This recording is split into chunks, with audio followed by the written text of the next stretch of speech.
निष्काम ज्ञानी महात्माओं का ब्रह्मलोक में गमन नहीं होता, वे यहीं परमात्मा को प्राप्त हो जाते हैं। इसका निरूपण वेदांत दर्शन चौथा अध्याय दूसरा पाद 12वां सूत्र। यदि कहो प्रतिषेध होने के कारण उसका गमन नहीं होता तो ये ठीक नहीं, क्योंकि उस प्रतिषेध वचन के द्वारा जीवात्मा से प्राणों को अलग होने का निषेध किया गया है। व्याख्या। पूर्व पक्ष की ओर से कहा जाता है कि जो कामना रहित, निष्काम, पूर्ण काम और केवल परमात्मा को ही चाहने वाला है, उसके प्राण उत्क्रमण नहीं करते। इस श्रुति में कामना रहित महापुरुष की गति का अभाव बताया जाने का कारण यह सिद्ध होता है कि उसका ब्रह्मलोक में गमन नहीं होता, किंतु यह कहना ठीक नहीं है, क्योंकि उक्त श्रुति में जीवात्मा से प्राणों के अलग होने का निषेध है, न कि शरीर से। अतः इससे गमन का निषेध सिद्ध नहीं होता, अपितु जीवात्मा प्राणों के सहित ब्रह्मलोक में जाता है। इसी बात की पुष्टि होती है। इसके उत्तर में सिद्धांती कहते हैं, 13वां सूत्र। एक शाखा वालों की श्रुति में स्पष्ट ही शरीर से प्राणों के उत्क्रमण न होने की बात कही है, इसलिए यही सिद्ध होता है कि उसका गमन नहीं होता। व्याख्या। एक शाखा की श्रुति में स्पष्ट ही यह बात कही गई है कि उस आप्तकाम महापुरुष के प्राण उत्क्रमण नहीं करते, यही विलीन हो जाते हैं। वह ब्रह्म होकर ही ब्रह्म को प्राप्त होता है। इसके सिवा बृहदारण्यक उपनिषद के अगले मंत्र में यह भी कहा है कि वह यहीं ब्रह्म को प्राप्त हो जाता है। दूसरी श्रुति में भी यह बताया गया है कि यह जीवात्मा समस्त प्राण, पांचों भूत तथा अंतःकरण और इंद्रियों के सहित जिसमें प्रतिष्ठित है, उस परम अविनाशी परमात्मा को जो जान लेता है, हे सौम्य, वह सर्वज्ञ महापुरुष उस सर्वरूप परमात्मा में प्रविष्ट हो जाता है। इन सब श्रुति प्रमाणों से यही सिद्ध होता है कि उस महापुरुष का लोकांतर में गमन नहीं होता, तथा जीवात्मा से प्राण के उत्क्रमण के निषेध की यहाँ आवश्यकता भी नहीं है। इसलिए उस श्रुति के द्वारा जीवात्मा से प्राणों के अलग होने का निषेध मानना असंगत है। स्मृति प्रमाण से उसी बात को दृढ़ करते हैं। 14वां सूत्र। तथा स्मृति से भी यही सिद्ध होता है। व्याख्या।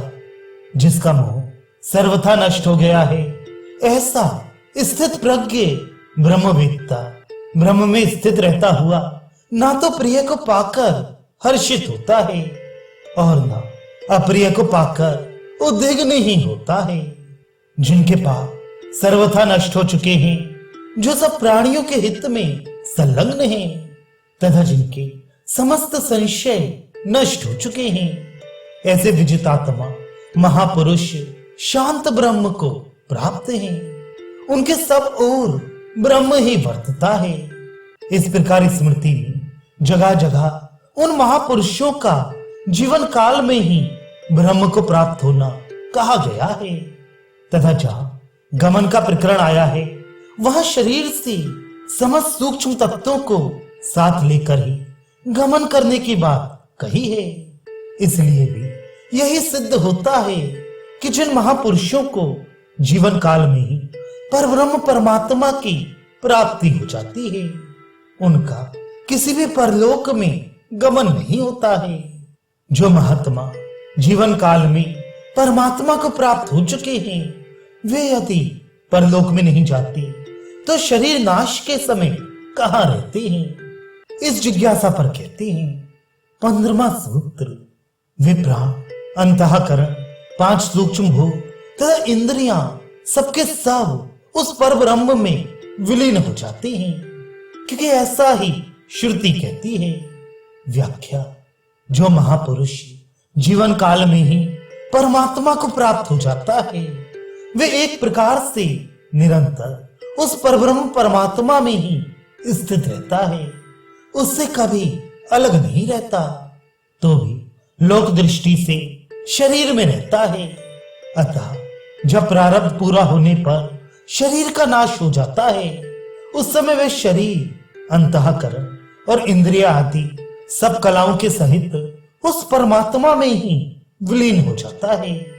श्रुति में भी यही कहा है कि उस महापुरुष का जब देहपात होता है, उस समय 15 कलाएं और मन सहित समस्त इंद्रियों के देवता ये सब अपने अपने अभिमानी देवताओं में स्थित हो जाते हैं।